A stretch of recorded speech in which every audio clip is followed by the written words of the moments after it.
दोस्तों नमस्कार। खास मुलाकात कार्यक्रम में आज हम पहुंचे हैं बदायूं मेडिकल कॉलेज, बदायूं के मनोचिकित्सक और बरेली शहर के उभरते हुए डॉक्टर द्रोण जी के पास। डॉक्टर द्रोण भाटिया हैं। स्टेशन रोड पर आपका मिलाप नर्सिंग होम है, जहां पिताजी डॉक्टर जे.के. भाटिया बरेली के वरिष्ठ फिजिशियन बैठते हैं और यहां पर सेवाएं आपकी मिलेंगी, लेकिन बदायूं में भी मेडिकल कॉलेज में खास तौर से मिलेंगी। जो समस्या खास तौर से आपके सामने मित्रों आ रही होगी कि आपके बच्चे घंटों मोबाइल देख रहे हैं, घंटों ऐसे प्लेटफॉर्म पर जाकर हॉरर फिल्में देख रहे हैं, भूत की पिक्चरें देख रहे हैं, डरावनी पिक्चरें देख रहे हैं, युद्ध देख रहे हैं, वीडियो गेम देख रहे हैं और उसमें कहीं ना कहीं उनकी धड़कन भी बढ़ जा रही है और साथ ही साथ कहीं ना कहीं इनकी मस्तिष्क पर भी दुष्प्रभाव पड़ रहा है। उस प्रभाव की वजह से क्या परिवर्तन आ सकते हैं आपके बच्चे में, कैसे उनसे बचें, क्या है उनके स्वस्थ रहने की, मानसिक रूप से स्वस्थ रहने की रास्ता और सलाह। आइए सुनते हैं द्रोण भाटिया की जुबानी। डॉक्टर द्रोण भाटिया को सुनिए। इस चैनल को लाइक कीजिए, शेयर कीजिए, कमेंट कीजिए और ज़्यादा से ज़्यादा लोगों तक ये वीडियो पहुँचे, इसके लिए ज़रूरी आपका सहयोग। जुड़े रहिए हमारे साथ, देखते रहिए गंभीर न्यूज। डॉक्टर द्रोण भाटिया जी को आप कैमरे की नज़र में देख रहे होंगे। आप बदायूं मेडिकल कॉलेज में मनोचिकित्सक हैं, बरेली के प्रख्यात फिजिशियन और इंडियन मेडिकल एसोसिएशन के पूर्व अध्यक्ष और 2 बार सचिव रह चुके डॉक्टर जे.के. भाटिया साहब के सुपुत्र हैं। बहुत होनहार डॉक्टर हैं बरेली रीजन के। आज आपसे मिलने जा रहे हैं। डॉक्टर साहब, हमारे दर्शक बहुत परेशान हैं अपने बच्चों की उन एक्टिविटी को लेकर जिसमें बच्चों घंटों घंटों मोबाइल पर लगे रहते हैं, रात में, दिन में, हर समय। क्या दिक्कतें आ सकती हैं अत्यधिक मोबाइल देखने से? खास तौर से हॉरर फिल्में देख रहे हैं, युद्ध के सीन देख रहे हैं, डरावने दृश्य देख रहे हैं।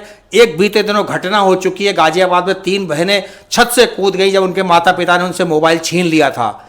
ऐसा कौन सा दुष्प्रभाव पड़ता है कि बच्चे इतने नकारात्मक भाव में चले जाते हैं कि आत्महत्या करने से भी नहीं डरते? डॉक्टर द्रोण भाटिया, क्या कहना चाहेंगे? हमारे दर्शक सुन रहे हैं आपको। जी। पहले तो सब लोगों को मैं नमस्कार कहना चाहूँगा। एंड इस चीज़ के लेके ये बहुत ही ज़्यादा बढ़ती हुई एक समस्या आजकल देखी जा रही है कि मोबाइल फ़ोन्स जब से आए हैं, जैसे जैसे डेवलपमेंट हुआ है उन चीज़ों में, और गेमिंग्स, इसकी वजह से खासकर ऑनलाइन गेमिंग, इन सब चीज़ों की वजह से क्या होता है, आमतौर पे जैसे जो हमारे यंगर पॉपुलेशन है, खासकर टीनेजर्स और बच्चे, आमतौर पे ये ऑनलाइन गेमिंग जैसे शूटिंग गेम्स आते हैं, पबजी हो गया, या इन सब चीज़ों में बहुत इन्वॉल्व हो जाते हैं। तो उसकी वजह से क्या होता है, कई बार रेगुलर 10-10 घंटे, काफ़ी घंटे मतलब अपना खेलते रहते हैं रेगुलरली।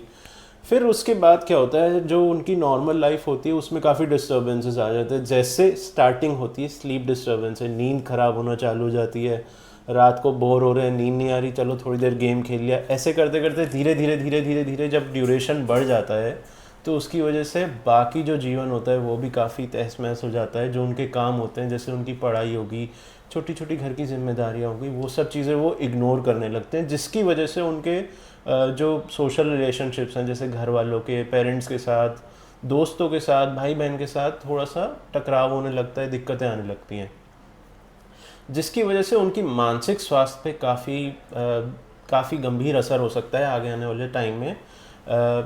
जैसे अगर स्लीप खराब होती है तो डिप्रेशन, एंजाइटी, यहाँ तक कि कई बार स्किज़ोफ्रेनिया, साइकोसिस जैसी समस्या भी बन सकती है अगर इस चीज़ पे ढंग से काम नहीं किया गया।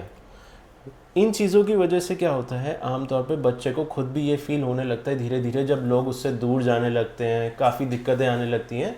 तो ये आम तौर पे देखा गया चीज़ें ये सब होती हैं। इसके अलावा बच्चों को मैं ये नहीं बोलूँगा कि ठीक है इनको एकदम ही बंद कर दिया जाए, हटा दिया जाए। थोड़ा बहुत एक्सपोजर, पेरेंट्स का भी इसमें रोल आता है कि जैसे पेरेंट्स अपने हिसाब से मॉनिटर करें, रेटिंग देखें उस चीज़ की। कई बार हम लोगों को चीज़ों की रेटिंग्स भी दी जाती है that it is age appropriate, उनकी एज के हिसाब से अप्रोप्रिएट कंटेंट हो। आजकल क्योंकि ऑनलाइन OTT प्लेटफॉर्म्स भी आ गए, बहुत चीज़ें आ गई हैं, तो you should be very very careful. जो आप बच्चे देख रहे हैं उसको मॉनिटर करें कि वो क्या देख रहे हैं, कौन सा कंटेंट अपने अंदर लेके जा रहे हैं, क्योंकि ये जो एज ग्रुप होता है, ये डेवलपमेंट पीरियड होता है, इसमें काफ़ी पर्सनैलिटी फॉर्मेशन भी होती है। और बच्चे क्या अपने दिमाग के अंदर सोक कर रहे हैं, क्या चीज़ें वो ऑब्जॉर्व कर रहे हैं, उस चीज़ को ध्यान रखना सबसे ज़्यादा काम होता है, इम्पॉर्टेंट वो होता है पेरेंट्स का। दोनों पेरेंट्स का इम्पॉर्टेंट रोल होता है कि बच्चे के जो कंटेंट है उसको मॉनिटर करें। इसके अलावा उनको जो है जैसे ऑनलाइन तो हो गया, ठीक है, चलिए पढ़ाई की वजह से भी कई बार फ़ोन पेरेंट्स दे देते हैं कि वो भी है, तो उन सब चीज़ों को भी मॉनिटर करें। ऐप्स आती हैं कई बार मॉनिटरिंग की, कई ऐप्स आती हैं जो बच्चों की एक्टिविटी और गतिविधियों को नज़र रखने के लिए कि बच्चा सही है, कोई ऐसी चीज़ तो नहीं कर रहा जिससे बहुत दिक्कतें होती हों, या कोई ऐसी चीज़ कर रहा हो जो उसकी एज के अप्रोप्रिएट ना हो, तो उस चीज़ का बहुत ज़्यादा ध्यान रखना भी ज़रूरी होता है।